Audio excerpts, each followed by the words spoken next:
President Trump plans to release the unredacted files associated with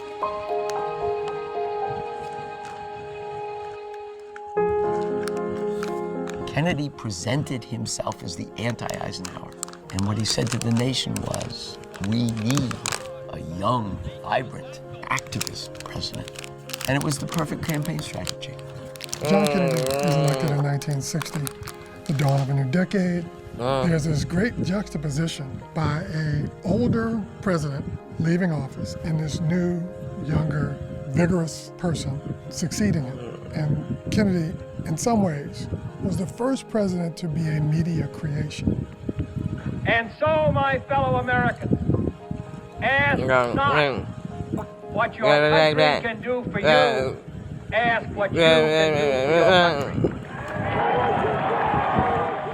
And so he comes into office with this young wife, these young children, and it's a completely different world all of a sudden, almost out of nowhere. He was a reader, he was an intellectual, and that was a strength. He was also vastly inexperienced, and it took him a little while to get going. He, like Roosevelt, brought to Washington the smartest people he could find.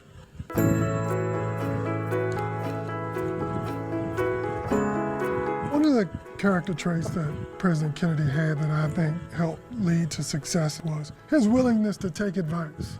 You know, some leaders know what they know, but not necessarily know what they don't know. And President Kennedy understood that he was relatively inexperienced, and one of the really smart things he did was surround himself with really experienced people.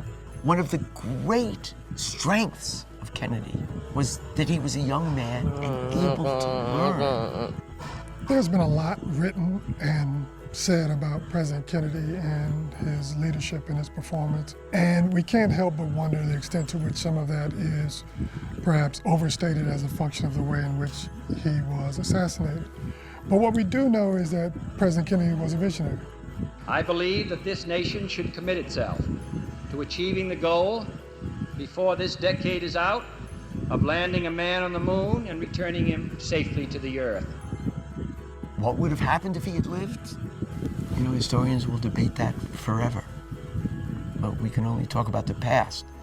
We don't know the what-ifs. And yet we can see that Kennedy was moving somewhere. President Kennedy put, for the first time, some electricity into the White House. People wanted to know what was going on with the First Family. And I think helped fundamentally change the way in which people view the president.